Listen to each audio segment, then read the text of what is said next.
I mean, at this point, what do you really say? What do you really say? The Dolphins blew a big lead offensively from the coaching side down to the execution by the personnel. It was abysmal.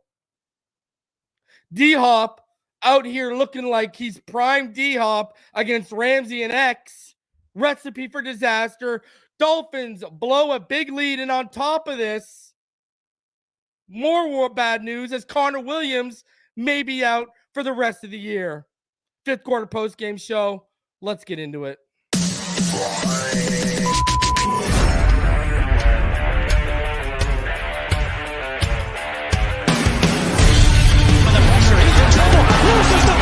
Touchdown!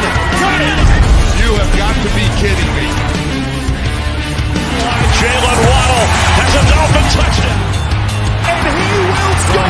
Field down the near side, man open, touchdown!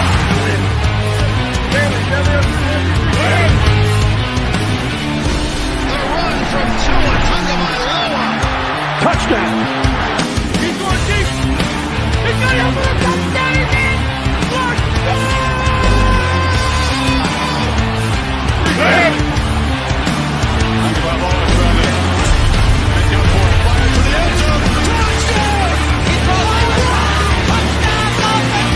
Beautiful day to be a Dolphin fan. Let's go!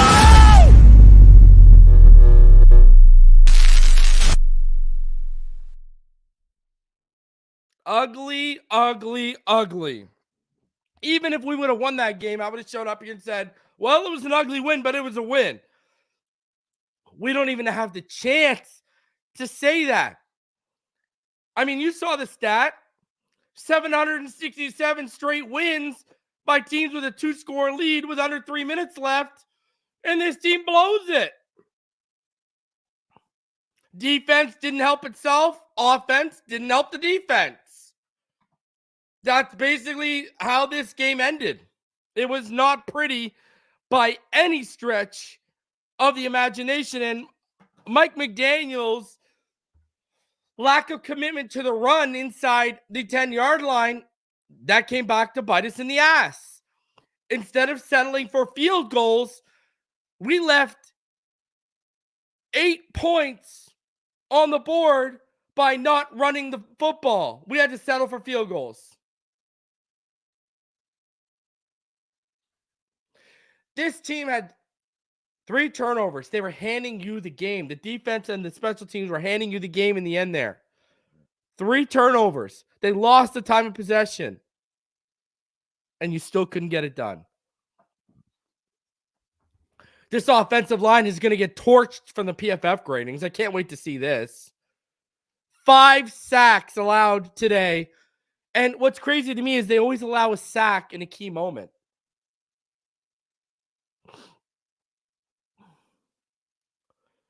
If I was in the media right now, Mike McDaniel, he'd be getting absolutely hammered with questioning by me right now. Your lack of commitment, I don't get it. I just don't get it. And I don't know if I ever will. That is as ugly of a loss as I have seen in quite some time. And it's what Rolio says. Primetime TV and the Dolphins don't get along. Liam chokes every big game.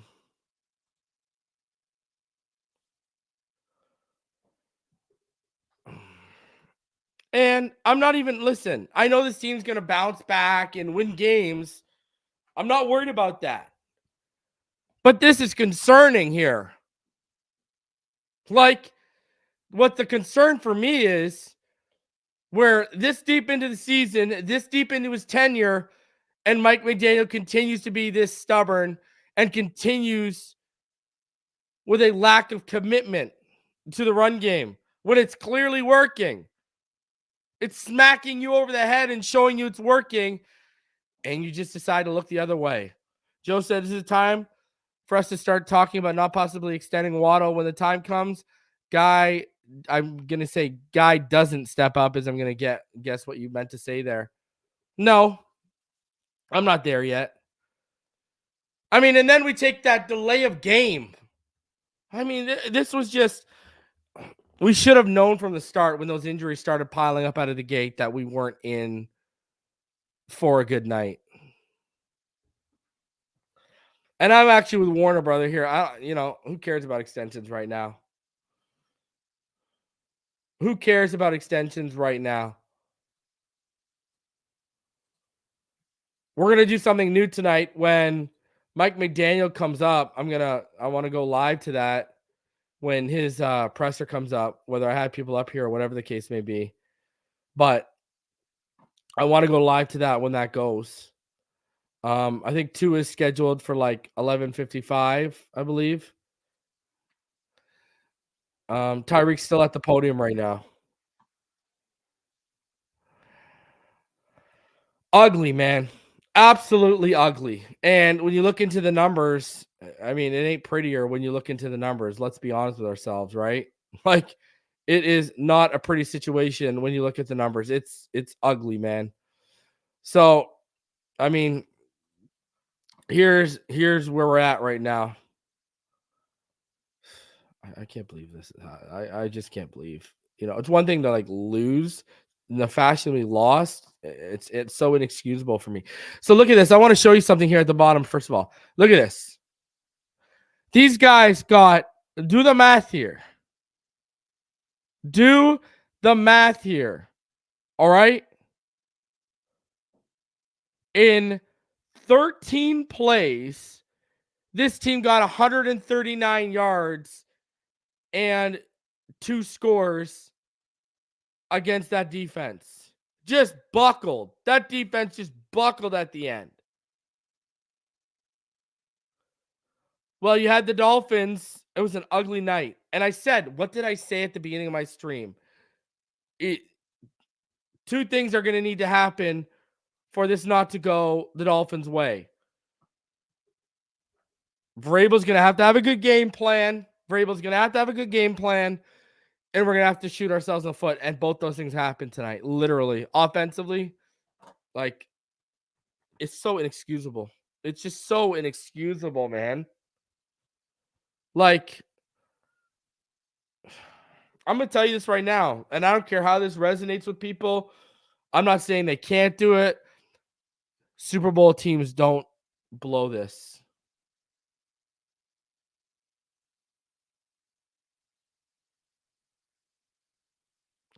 Super Bowl teams don't blow this. Just saying. Now, that's not saying they won't win it, but that's the reality of the situation. Do I think they're done? No. Do I think they'll win the division still? Yes. This was a layup.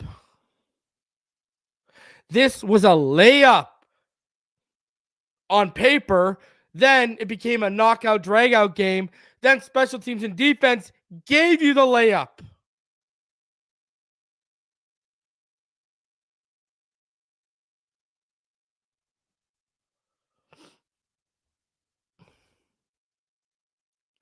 Like, this is literally some of the most inexcusable stuff. I mean, what do you say about this? Like, really, what can you say about this? Ugly. Will Levis, 23 of 38, 327. 1 touchdown, 1 interception. Tua Tagovailoa, 23 of 33, 240. No touchdowns, no picks. Derrick Henry, 17 carries for 34 yards. Raheem Mostert, 21 carries for 96 yards. Devin Achane, 7 carries. And, like, you're calling a screen on 3rd and 2 with under a minute left and no timeouts. Like, what are we doing here, Mike? What are we doing here?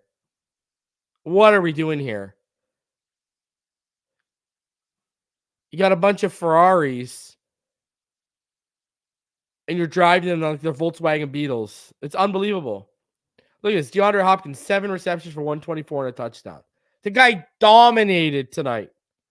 Jalen Waddle, 6 receptions for 79. Tyreek, 4 receptions for 61. Ugly. So ugly. First downs, 22-20. Third down efficiency, 5 of 13. Like, they were better on third down than us. One of the worst third down teams in the NFL heading into this game. They were the 30th third down offense. We were the 8th heading into this game. They were only converting at about a 32.2 clip.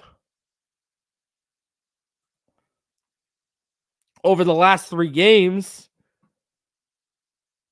they had only converted 10 of their last 35 third downs, and we're out here like, what's happening here? You win the turnover battle, you win the time possession battle, and you blow it. Unbelievable. Like, all you needed was to run the ball and move the sticks. Unbelievable. I can't. Like, that is misery. I swear to God, that is misery. Like, that is so inexcusable. I don't know what else to say. Like, it's so inexcusable. It's so egregiously inexcusable. I have no idea what to say.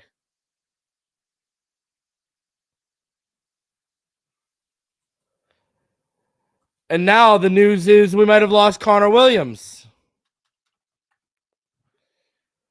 Early word coming out is he could be done for the rest of the year.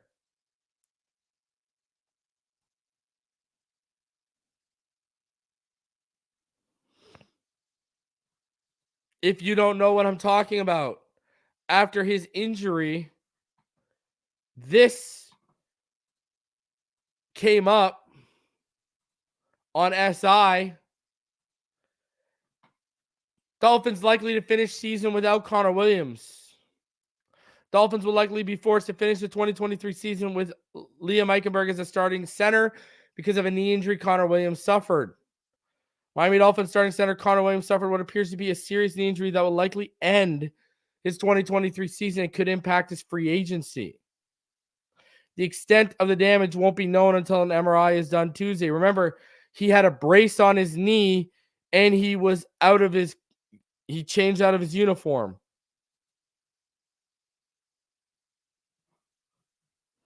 And Liam Eichenberg was who we thought he was tonight. He was an absolute disaster. Liam Eichenberg was an absolute disaster tonight. Ball game, Nick M, Dolphin, Zay. What's going on, guys? What's up? What's up? What's good, man? Ball game. I'm here. Well, I'm not feeling the enthusiasm. Yeah. Nah, you know, it's the classic, man. It's a classic situation where lackluster effort, man, and a team that ain't got shit to lose really come in. I'm just going to throw it out. Listen, Listen, ball game. I want to ask you this. I'm throwing it out. I'm not throwing it out. Yeah.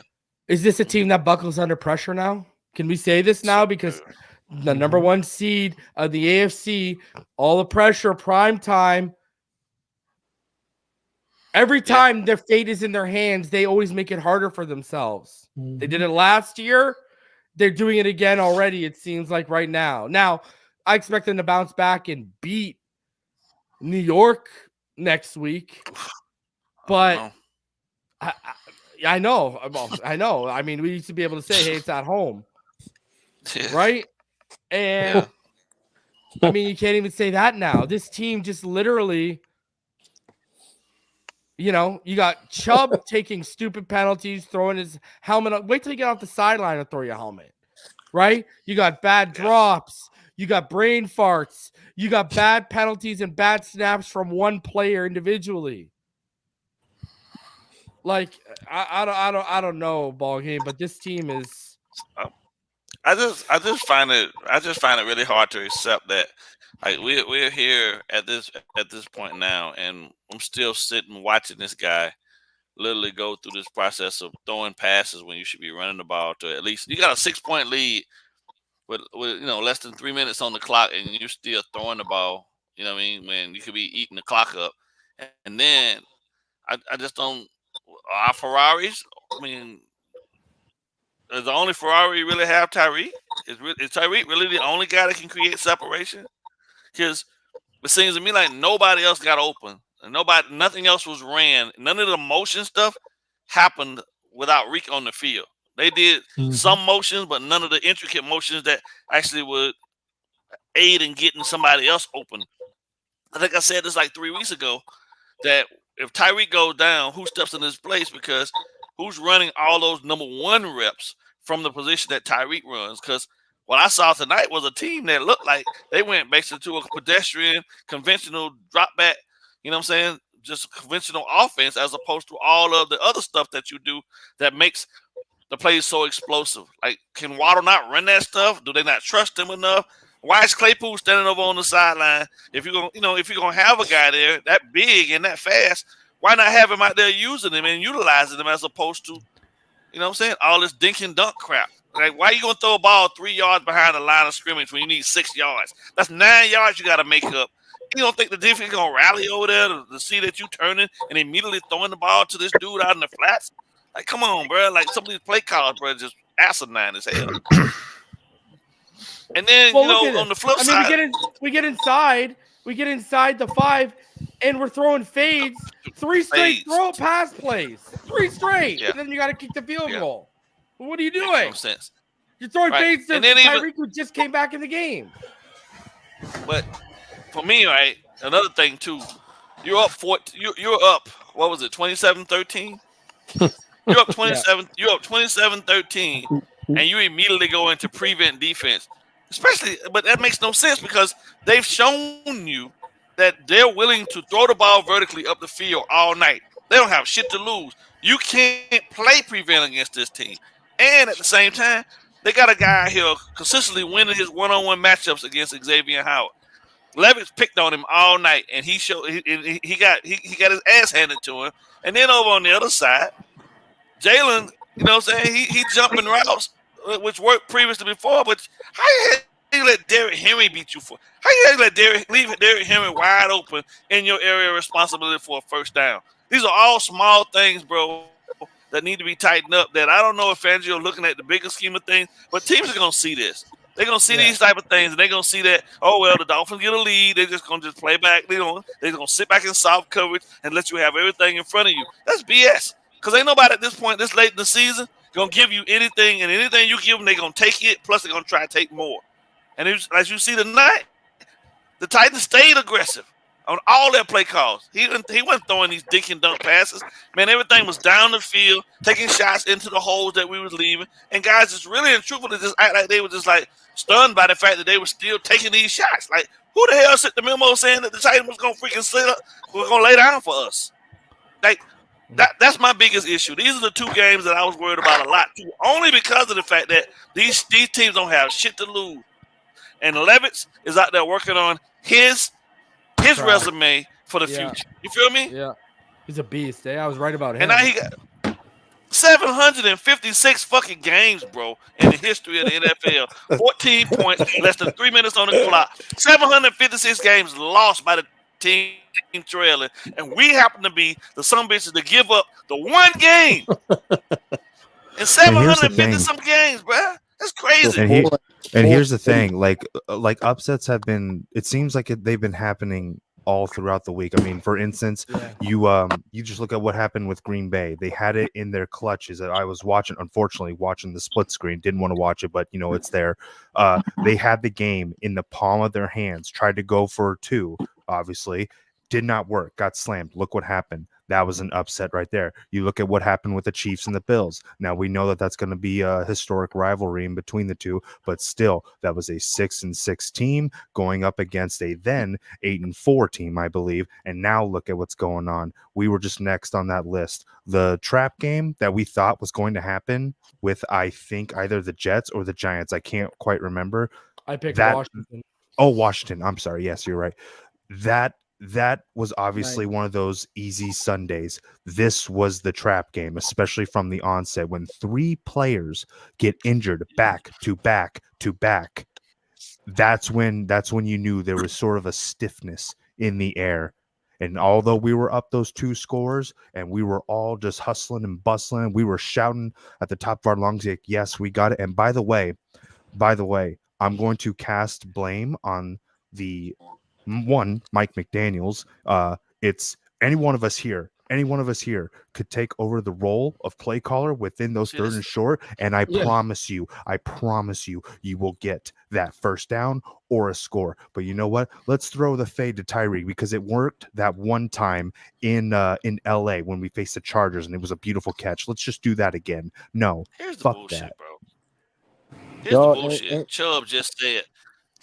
Let me get this out, bro. Chubb just said on some bullshit. Just said, "Oh, we knew the playoff scenario before the game started, and essentially, unfortunately for us, you know what I'm saying, this doesn't help the situation with the fans, but we knew the scenarios and we knew kind of what was going to happen if we won or lost this game. So we took our foot off in the fourth quarter.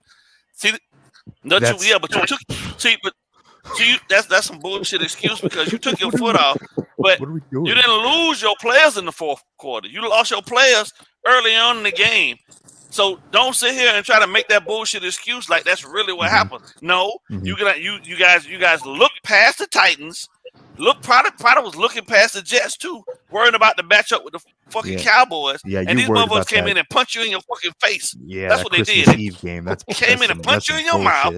And you didn't have no answer for it. That's really what it comes down to. He can give any other bullshit excuse he want to, but I know what that looks like because I've coached the game and been in a situation where we completely looked past the opponent and they ran through us like we wasn't even there. And all I could do was look back and say to my guys, like, this is on me, guys, because I took them for granted. Now we can all look around at each other and say, "Oh no, we didn't." They just whooped our ass, but no, literally, we took them for granted. Yes, you can watch how the game was unfolding. Levis didn't have no fear, man. They got after him in the first quarter, sacked him a couple times, and after that, and then he got comfortable. And I respect that too. I'll be honest, I respect that. Dude, they're all in the pocket and just took it. Let's talk about this. Let's talk. Okay, first of all, I'll tell you. I said 2 things need to happen. One or both things need to happen. Vrabel needs to have a good game plan, a better game plan. That's why my matchup to watch on my previous show was McDaniel versus Vrabel. Okay, number 1. Number 2, we need to shoot ourselves in the foot. All right? That offense, we lost. Where do you want to start?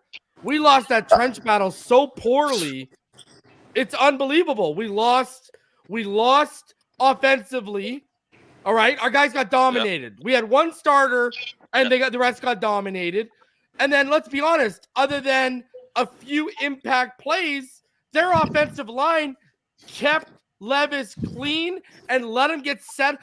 You saw by the second quarter he was settled in. Bro, they went, I want people to realize this. They went 136 yards in under 2 minutes on 2 drives in 13 plays. Unbelievable. Yeah, dude had so much time back there in the pocket. I thought he was about to set up a camping tent. That's how much time he had. That's unacceptable, bro. There was 2 things. 2 things that happened today. 1, McDaniel showed that he was scared to let it free without Tyreek. And 2, Vic pulled the curtain too early on that prevent defense, and both of those bit us in the ass. 100%. But here's the thing. If I can chime in on that.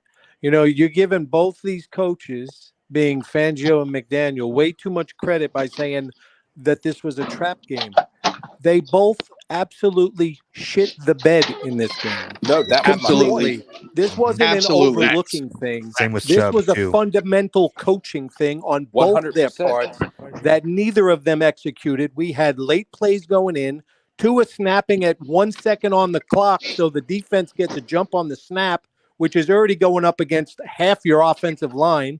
We don't blitz against one of the worst offensive lines in the league. What do they rank, like 30th? And we can't get to the quarterback? There's no excuse for this shit. I mean, honestly, you can't tell me that this is a Super Bowl bound team when the coaches can't get it right. It's one thing for players to make mistakes, but when the leaders are bringing them into the game and they're already falling apart, as soon as the ball is Starts at the snapped, top. they The shit the worst. bed from the start of the game, and they do this every time it's a big-time game. They do the same thing. Now, I And I will. love he I not love the lying. franchise, but One of I the can't stand adjustments this that shit. should have been made, one of the damn adjustments that should have been made. You seen DeAndre Hopkins killing us. Why not double him the Double same him. way they did Kelsey? Yeah, they Someone win over the top, zone. bro. They win Why the not? zone and You know what just you do, completely Xavier? shit I'm the going to tell bed. you what you do, Xavier. Put someone over top. So if he's going to go up for those 50-50 balls and beat X, guys over top and lays them. Right. Exactly. Yep. Which was an Crazy, offensive man. pass interference, by the way. But we Oh, yeah. That won't was fucking talk about completely. I that. He mean, mugged him. that was so Yeah, blatant. but you're not getting that call. Yeah. No horse We're not collar, getting that no call, horse though. collar, no OPI, You know? a fucking delay of game on the don't- Hold defense on, for Horse collar allowing was shit. bullshit ball game, but he got hurt. delay of game on defense was the wildest shit I've Bro, ever Yeah, heard. they're I was making gonna up say that some horse shit on collar that ball one. game was bullshit because how many players are getting Oh, with yeah, that yeah, hip yeah. tackle? With that hip tackle, how many guys are getting hurt off the horse collar hip tackles this Yup. year? Now, And that's that the one lay of game. that Have should have you been seen called. that before, But I'm ball saying, That game? one agreed. Ball Yeah. game. Never. Have you seen that before? Your defensive front Nope. shifts, causes a false start. You blame them? Yeah, and he started off so fast, he Yeah. left a fucking crater in the stadium. What world are we Dolphins living lost. in right now, Listen, bro? Yeah. Listen, this year of officiating I from laughed the at refs, that. and YouTube channel.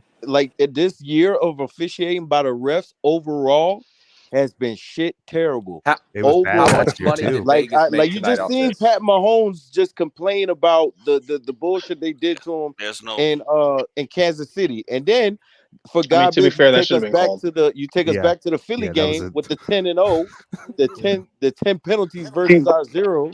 That's Oh crazy. my god. That's Oh my crazy. god. Listen, But you know what? The Eagles yeah, are historic for the- only having 4 penalties against them. Okay, hold on a second. Let me get these guys to talk because they haven't had a chance. And Yeah, let's sorry start about out that. because no, it's all good. It's all good. Good conversation right now. We're all good. I think they've been waiting politely. That's why I'm going to give them the chance. Fair enough. So let's go with Nick Brennan. Then we'll go with Dolphins A, and then Fins Fan 22, and then VA Dolphin. You guys go ahead, give your thoughts, and then we'll slip right back into what we're talking about, boys. Go ahead. Okay. Well, I'm glad that other people mentioned it because I didn't want to be the only one that has that pity excuse. But I will say the only difference between the Eagles and the this game is that the Eagles had no penalties and we had 10. This game, and I'm not excusing the Dolphins' play. It was pathetic. It was mind-blowing that we lost that lead. But this game, you want to talk about me feeling like the refs are crooked? This game, every time in pivotal situations, pivotal downs, they were calling the most egregious calls I've ever seen. I am just mind blown by some of these calls that were made, honestly. And I can list them off like it was insane to me. It was absolutely insane. Since when is there not a running clock when they challenge and they come back out? First off, before the half. Okay? They get to set up. It's like a timeout. Hold on, say that again. They didn't run the clock. The DeAndre Hopkins was down inbounds, and obviously they thought he got out of bounds. But once they realized he's in bounds, it should be a running clock. They shouldn't be able to just set up, and do their own thing before they run the play. So that was the first one. Okay. Obviously, there's the Tyreek Hill. The Liam Eichenberg hold was complete bullshit. Like Reason said, when I've never seen a delay of game on the defense trump an offensive false start. Okay? And you want to know another low-key one that a lot of people didn't notice, but I noticed, was when Cedric Wilson was there was pass interference. It was on the 10-yard line. Are you fucking kidding me? It was on the 10-yard line. That's where Cedric Wilson had pass interference. They literally set us up first and goal from the 10-yard line, and we still should have scored. However, Mike McDaniel wanted to fumble the bag and run pass plays instead of run the ball on 2nd and 2 from the goal line. So, listen, I'm not one to sit here and make excuses for the Dolphins. We played. No, you're adding context, bro. Never call it making excuses saying you're out in context of the situation. I hate that word. I hate that word, bro. When people try to label when you bring facts as to why things went they did and they say those are excuses, no, that's what happened. So I'm just correcting people in the chat if they want to say that to you. You're bringing facts. Go ahead. The refs, to me, were just as crooked as the Eagles. The only thing that makes it overshadowed is that there were calls from both teams. That's the only thing, honestly. And I'm not sitting – the difference in the games is that felt like we didn't have a chance. Like, it was so egregious that we didn't have a chance to overcome the penalties. We had every opportunity to overcome all of these garbage penalties, but they put their stamp on that game. And nobody's going to tell me that there weren't some crooked calls in that game. And you know what? We can talk about DeAndre Hopkins cooking all night. Fucking Xavier Howard's getting cooked by Tajay Spears, too. Let's not all lie to ourselves. Good God almighty. Oh. Zay, go ahead. Dolphin Zay, you're up, buddy. Yeah, man. No, I just was listening to everybody, appreciating the conversation, echoing some of the same sentiments as y'all. But the biggest takeaway for me is I'm starting to realize that McDaniel was an A+ play designer and game planner, but he's a C+ play caller, man. And I've had some of these issues since last year. Let's be specific. He's probably like a B++ from the 20 to the 20. That's fair. Inside the 20, he's like a fucking D-. Well, it's that, but it's more because I feel like he doesn't adjust his play calling to his personnel. I feel like he wants to run his game plan regardless. Like last year, it was Skylar's in, Teddy's in, Tua's in. It doesn't matter. I'm calling how I'm calling it. Not adjusting for the quarterback and what they can and can't do. This year, it's this particular game, the O-line gets hurt. We still gonna call deep shots. And there's something way more sacks. Tua's pocket presence says a lot more sacks than that should happen. But he's calling it as if, the way our offense is ran, you need precision route running, and then Tyreek's speed magnifies his route running, and he gets some spots quick. Or you need the O-line to hold up. We didn't have either tonight, but he's calling it like, oh, we're fine. No, we're not fine, bro. Like, so. And then on top of that, the situational play calling. So for me, I'm about ready to get that shit to Darrell Bevel. They need to let him call plays, do something. I brought it up. Remember, I brought that up a week ago. I'm just saying. Because he's an OG in the game. Well, Darrell Bevel's won a championship as a play caller. Yeah, because this head coach been coaching. This head coach, bro. Because I can't do this not running on 31 no more. Mike, listen. I don't think he'll hand it over personally. Me neither. I don't think he would. He won't. He just needs to be. He need. It's bullshit though. He need to be on the sideline just working the refs and shit, bro.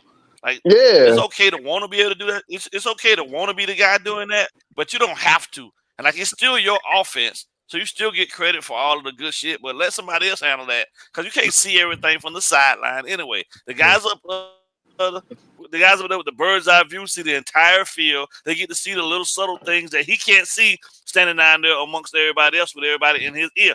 It's proven right now at this point that he's got too much shit going on and he doesn't have enough. He's not processing it fast enough to be able to figure out exactly what play is what. So give it to somebody else, man. God damn, exactly. You can always come back to it later in life. Yeah. I'm gonna tell you this. Unpopular opinion. And not everybody is gonna agree with me, but I'm gonna say this like one time and one time only. I do believe this is where you miss a Mike Gesicki because this is like when you stop it. Listen, we've been against three opponents. Listen, we've been against three opponents so far this season that when they have the capability to lock up both Tyreek and Waddle. We don't have that third guy. Listen, I like Wilson. Xavier. That does bring up another point. Yeah, I'm gonna let you go, bro. I'll let you go next, VA, and then I'll let Finn's fan. Xavier, I don't know how often you watch my channel because I don't know if you've been up here before. I don't remember, but listen, I brought it up to Omar Kelly. I think the missing piece is that seam threat. You're missing that.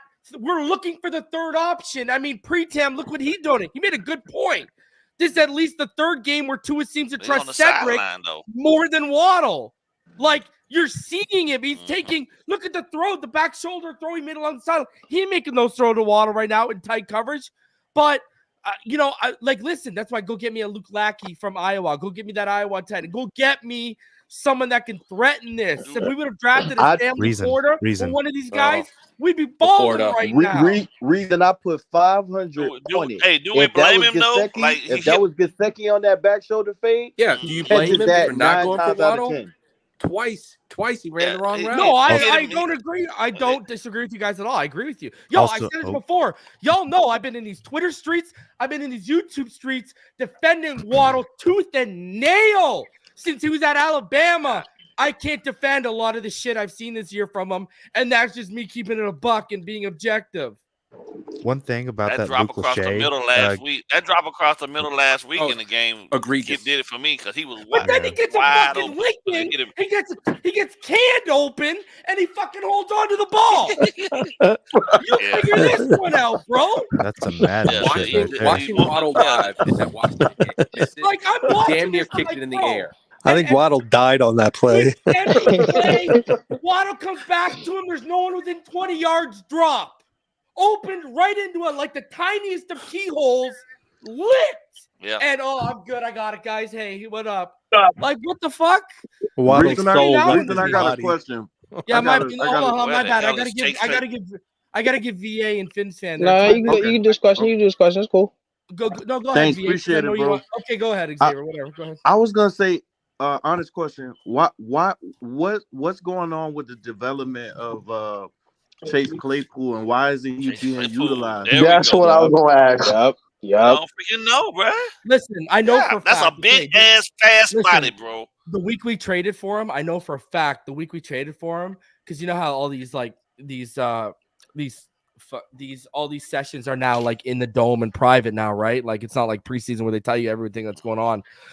I know for a fact, like I reported this to my Patrons and such, and YouTube channel members. I know for a fact the week we got Claypool, when Berrios was dealing with that knee injury, Claypool was taking all of his slot snaps with the ones. So I don't know what's happened since then. That's your I have no idea. Remember I flipped up for him? Remember a couple weeks ago when I flipped, because people always say I'm a Tua near, but they miss the spots where I flip on Tua for missing easy reads. Yep. Remember when he missed Claypool streaking? And I lost my mind because I'm like, bro, it's right there. Like, what are you saying? And you took the check down, but then you couldn't hammer Tua because Tua took the check down that gained the first, so you couldn't really hammer him, right? Right.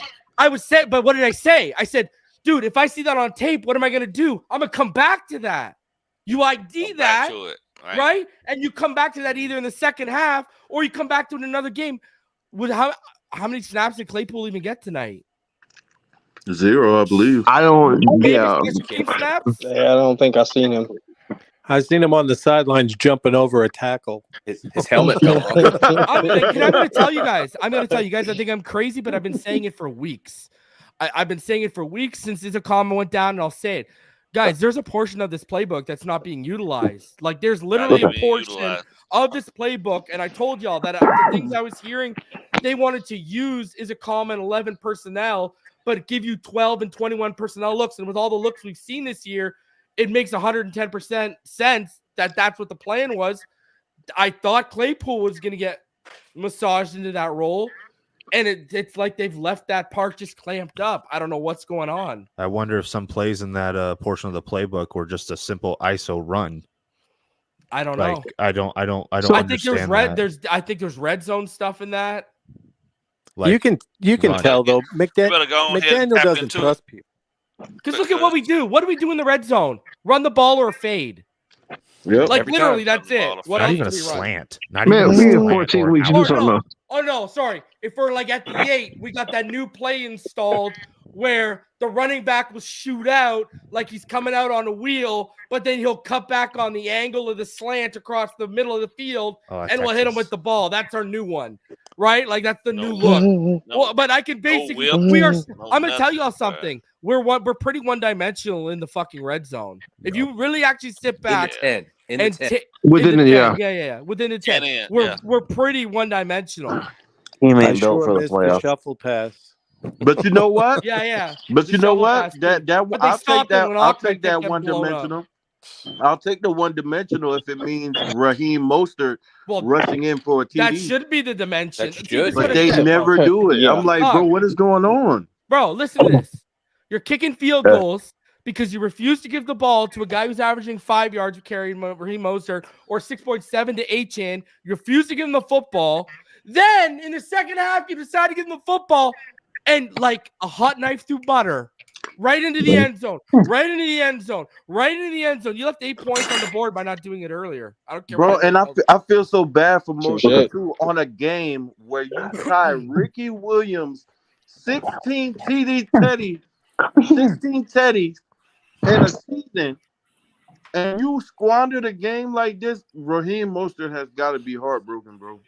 But heartbroken. He better be fucking pissed. Pissed, is the word. Like for sure. Like the play where Tua had that bobbled snap. I don't know whose fault it is. I don't really care. Shouldn't have happened to begin with. Yeah. That should have just been we were on the 2-yard line, 3rd and 2. What are we doing? Run the ball. I don't give a shit if you have to do an LT, hop over the top. Jeff Wilson's big ass and run through there. Like someone. Doesn't it seem like every big game we have a bad snap that costs us?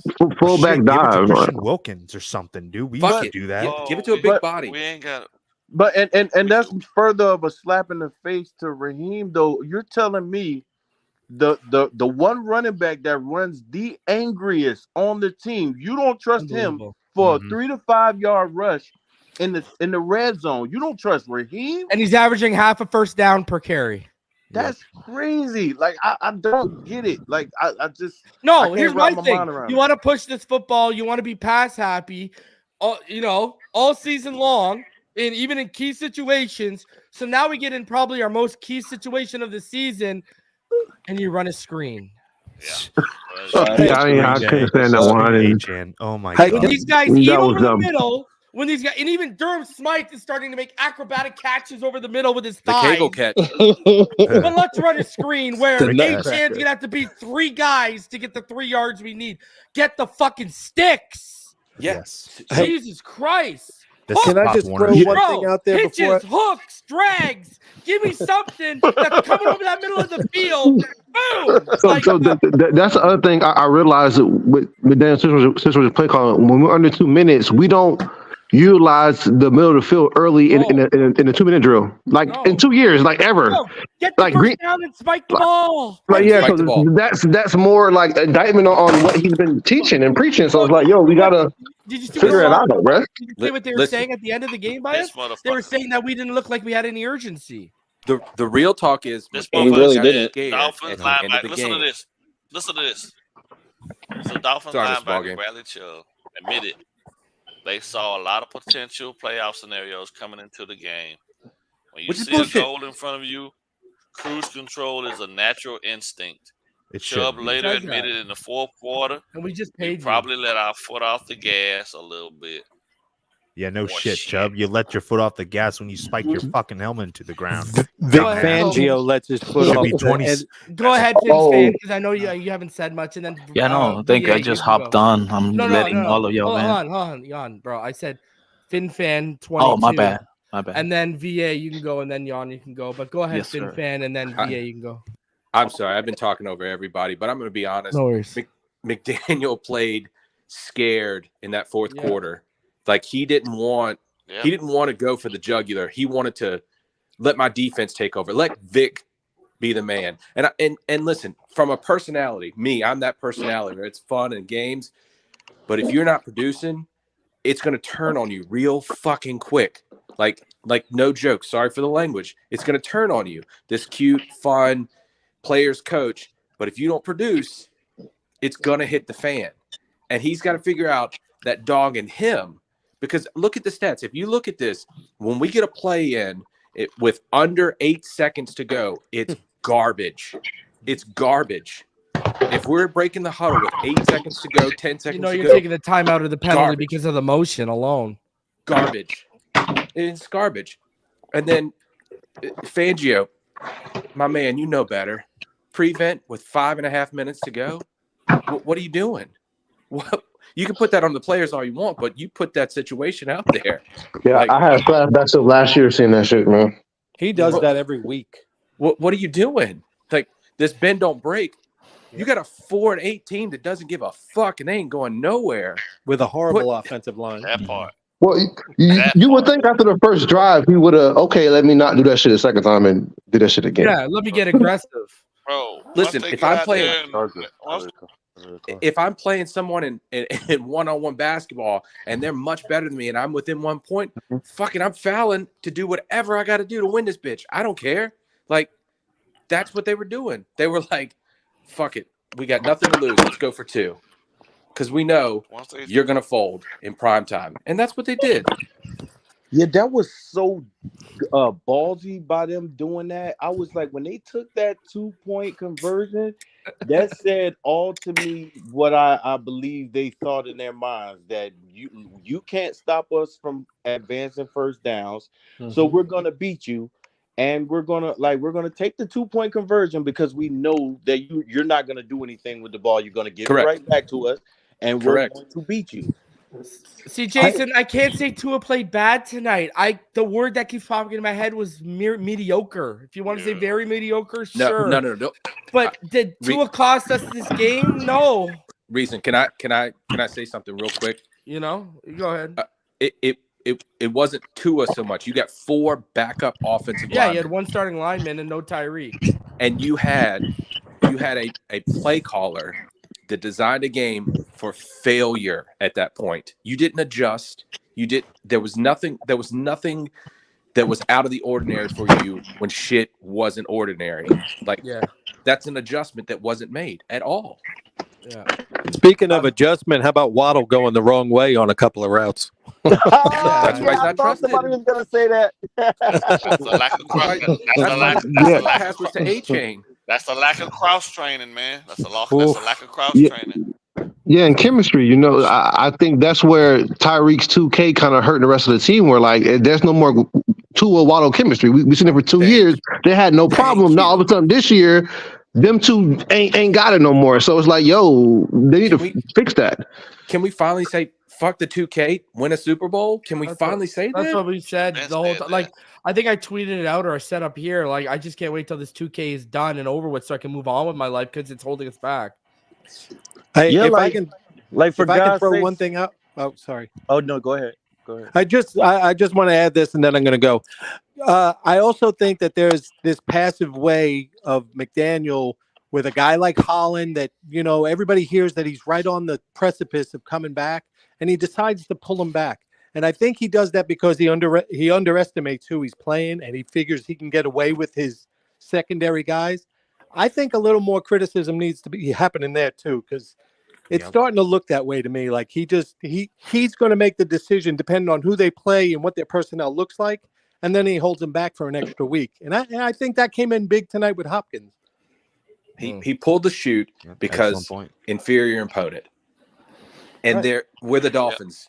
Damn it, we're the Dolphins. 84 was a long our time standard. ago. Our standard.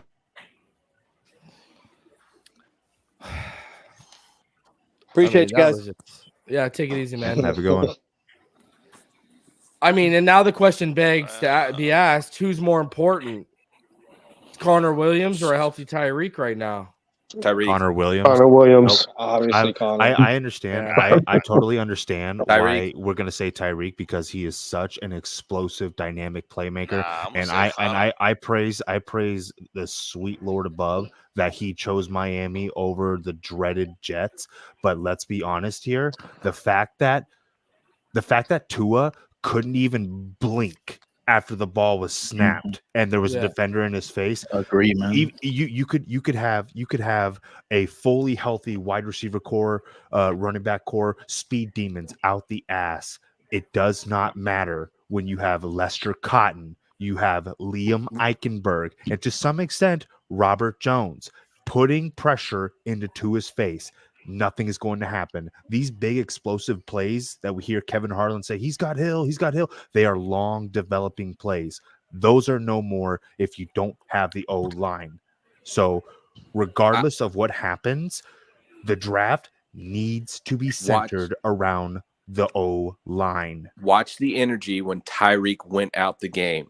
Just watch, not the play. Just watch the energy. Yep. That's all that needs to be said. Look, I understand you that. took You can hear the air Eichenberg. going out the room. Yeah, Eichenberg, not great, but whatever. But you had 2 backup guards beside him. Yeah. I mean, you lose Tyreek. And I'm like, Waddle, could you please get the fuck open sometime? Mike McDaniel said with Like Connor this- Williams tonight that we'll know more tomorrow with an MRI, and he said it would take a lot to keep him out. Let me guess, he's going to be week to week. Week to week, hour to hour.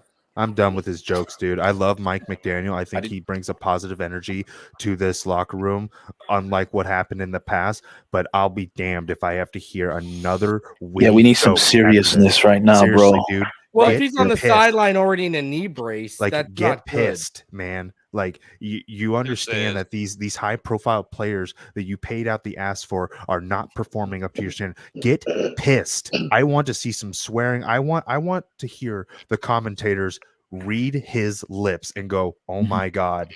I want him to get furious. That's the problem.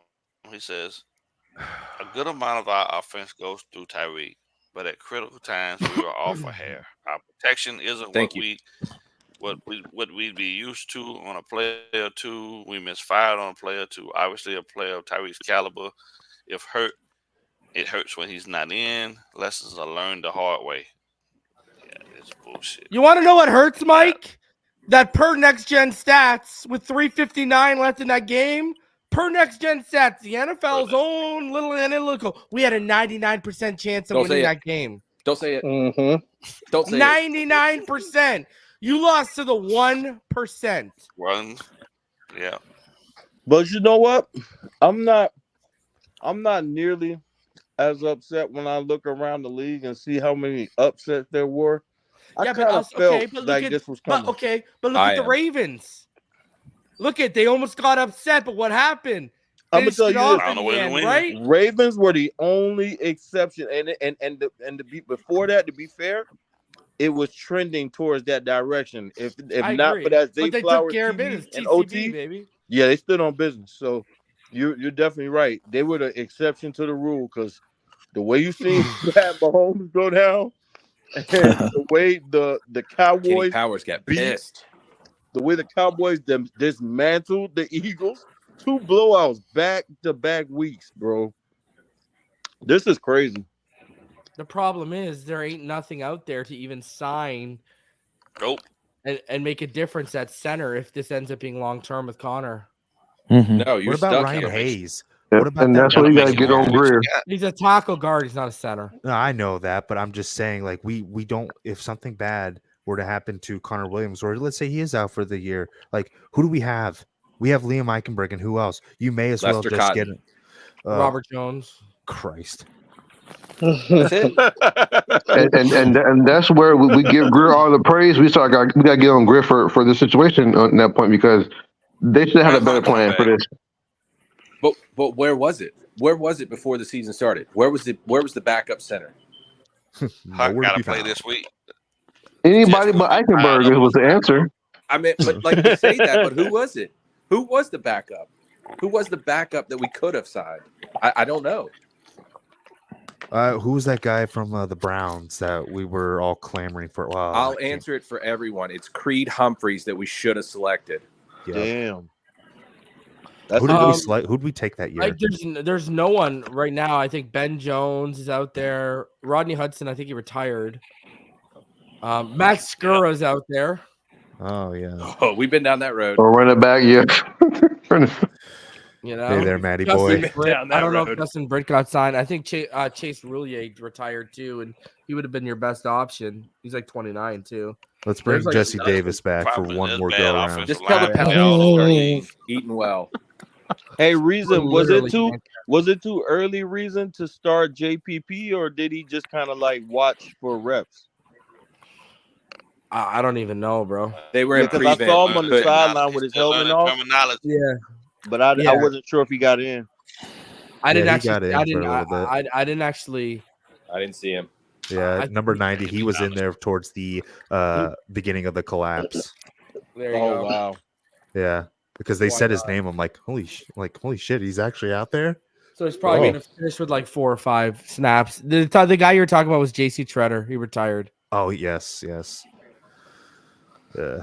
Anyways, let's go through some final thoughts. We'll start with you, Jan. All right, thank you guys, appreciate it. No, man, I'm very, very disappointed with today's result. It's not the end of the world. We're still number 2 in the AFC, number 1 in the division. But we need to mature, man. We need to become a more serious team. I see that. Well, one thing that you've been preaching that I agree with you a lot is that there are level to winnings and to winning, and this team ain't there yet. We're still immature. And we just need to learn how to win, bro. Be more experienced, and that just comes with time, bro. This is our growing pains, and what we saw today was part of it. So I just hope that, this can help us for the next game. And fins up, guys. Next up, go ahead, Tyler. Yeah. By the way, this is my first time being here, so thanks for having me, man. This is a lot of fun, a lot of ways to de-stress after that. Final thoughts. One, this O-line needs to figure itself out and fast. Teron Armstead needs to be able to hold himself for at least a few more games. 2, McDaniel, run the ball, bro. Run the ball. It's not difficult. You were a guru in San Fran. You've got the guy tying the record for touchdowns in Dolphins history. Utilize it. Run the ball. And keep our heads to the grindstone. Shout out to Brad. He says, how we lose? 1, abandon the run. 2, pressure on 2 or 3. 2, can't create from pressure. Looks anemic. 4, weird play calls. 5, dumb penalties. 6, red zone fails. 7, bad snaps. 8, wide receiver miscommunications. Usually an interception. It's a long laundry list that's pretty much dead on. That's the scary part. Fins fan 22. You're up, buddy. Final thought. How am I going to follow Brad when he hit all my points? Thanks a lot, Brad, you jerk. I'm just kidding. But no, listen, hey, the big thing is I knew, like we all kind of knew, you couldn't win out for this playoff run. And I hope to God it's a playoff run, not a playoff disaster. So the biggest thing I can say is McDaniel, trust the run. Tua, trust your other receivers besides Tyreek. 2K don't mean shit. And Vic, put pressure on the quarterback. If you give any quarterback, I don't care if it's Joe Flacco, Will Levis, myself, don't give them time to throw the ball. Get on them. Reason, thank you so much, man. Keep doing what you're doing. It's great. And fins up, baby. You know what's funny? Y'all are going to think I'm crazy, but I actually think this team is going to win the majority of the games left on their schedule. And we're going to look back at this and be like I don't know. I got a weird feeling that, I don't know, man. I still don't fear the Cowboys and stuff like that. I just, for some reason, I think this is going. It might be that wake-up call, but for some reason, I just feel like this isn't how it goes. You know what I mean? So I hope you're right. Hey, because what you said was right. Were we really, I might have put the energy out there, but I knew all along we weren't going to finish 14-3 when we had already lost 3 games at the stage we had lost at, right? I had us losing 1 near the end of the year, I think. We lost our 3rd game was against Buffalo, Philly, and then KC, right? When we had already lost 3 going into the bye week, I knew my 14-3 prediction was probably out the window, but that never meant that, 13-4 as far out. I don't think this team is done. That's why I'm not sitting here. Listen, all I said was Super Bowl teams don't lose those type of games. I never said this team wasn't a Super Bowl team. Right. You gotta listen to my words, and I made that sure because this team is still very much capable of doing that. So I'm not gonna put my foot in my mouth with that yet. You know what I mean? Now, if we start shitting the bed next week against the Jets, okay, yeah, flags are gonna be going up for me. VA Dolphin, you're up. Word. Yeah, I ain't gonna be much. No worries. First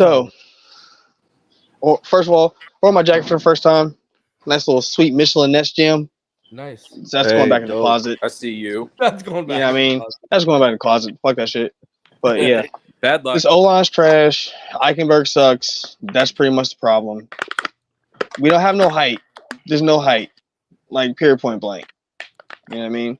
They don't want to use Claypool or Ezcom was out. You know what I mean? But yeah, that's what we need. We need a little bit of height. We don't Where's have Roberto Wallace when you need him? Where's Chris Chambers when you need him, bro? Oh man, Chris, my dude. Oh, that's my favorite. But yeah, I don't know. It's disappointing. There's absolutely no reason why we shouldn't have won this game. None. Absolutely none. Like, period, point blank. But hey, if this is the one in the 4-1 in the final, what was it? 5? Fuck it, I'll take it. Whatever. You know what I mean? Hey, listen. If we lose this game, you know what listen. We remember this feeling, but you know what the elation people will be feeling if we beat the Cowboys on Christmas Eve? This will be an hour, right? Just don't ruin Christmas again. You know what I mean? Don't ruin Christmas again. That's for sure. I'll take the 3 loss. He's so right. He's so right. He ain't lied. Don't ruin Christmas again. Especially with Liam, don't ruin Christmas for me. And you know what that means. Well, if Connor's out, it's gonna be rough. Let's put it like that. It's gonna be rough. I gotta say this though, Raucus, anything under 12-5 is a disappointment, brother. I said 12 at least. So 12 at least. We still good. 12 at least. Yeah, I agree. All right, Xavier, you're up, brother. Go ahead. Yep. Yeah, I said all things considered, we didn't get our ass kicked. And before you go hanging your damn heads low about this game, keep in mind all we did was join the club full of teams that lost the teams that they shouldn't have lost to. If you think about it, Kansas City lost to a fucking team they weren't supposed to lose to. The Bills lost to many teams they weren't supposed to lose to. The Eagles lost to the fucking Jets. I mean, this is our first time that we didn't step on an opponent the way that we should have. And everybody's like, oh my gosh, the end of the world. And keep in mind, Philly, that game with Philly and Kansas City Chiefs were very winnable games by us. Very winnable games by us. And when you think about it, all it takes is clean play, with the exception of the Bills stomping us out. Other than that, we can get our revenge pretty much towards the end of the season. And I agree with your reason. We definitely have a chance. I believe we have a good chance to beat the Cowboys. They just got to clean up a lot of this crap that we see. Well, all things considered, man, fans up, man. It literally is just what team's going to get off the bus. That's basically what it comes down to, because this team can be Jekyll and Hyde. They could be the most unstoppable team you've ever seen hit a football field, or they can be a team that can't get out of the way of their own damn self. It's really Jekyll and Hyde. It's crazy. It's opposite ends of the spectrum. And if that team that you can't stop shows up, then it's going to be a long day for the Cowboys. Dolphins, your final thoughts, buddy. Yep, and because of what you just said is the reason why I'm going to focus on coaching. McDaniel, I know that was the main topic for the whole night, but I can't let it go. McDaniel got to do better in a lot of different areas, situationally, and stop being so stubborn with what's going on. Please come up off that 2K, spread the ball around, get Tua and Waddle chemistry back, because that's when we're going to be at the most dangerous, when we're, can't get everybody involved. We've seen it last year. Waddle had 1,300 yards because you was calling plays for him as the number one receiver at times. Go back to doing that. All of a sudden now we run this motion shit this year, which is beautiful. It's nice, but Hill goes out. You can't do nothing else. You forgot all the plays from last year when Waddle was number one receiver. You can't run that shit no more. So that's what's irritating me about what's going on. It's like, I thought we were going to build on last year, and it's like we kind of changed our approach to it. Yeah. So McDaniel has to do better with that. And then on the defensive side, regardless of all the stagnation, we were up 14 with less than 4 minutes. And Vangio has to, again, situationally stop being so stubborn. If you see X getting his ass whooped, to give him some help. Let go of the game plan. If you get beat and prevent a whole drive, don't do it the next drive to lose the game. Coaching got to tighten up. I do agree Tua was average today for the most part. I don't think that you know, so Tyreek is great. Tyreek is Shaq to me. He's pound for pound the most dynamic weapon we've ever seen in the NFL. But it shouldn't be that much of a drop off when he leaves the game. Mm-hmm. And I don't think it was, because I was following the stats. When he left, Tua was 7 for 8, 70 yards, and the one incompletion was the first miscommunication to Waddle or whatever. And then when he came back, I think he was like 12 for 17, 125 or something like that. So it was 10 per completion, but it's just that the miscommunications and incompletions on the wrong down. So, and again, I think that falls back on play calling and just execution, not knowing what the hell to call when Hill's not there. We can't run the motion with Waddle. Why can't Waddle run that motion? I don't know. But all in all, I do think we're going to be fine. Just if the coaches can get their head out their ass, we'll be good. Yeah, for sure.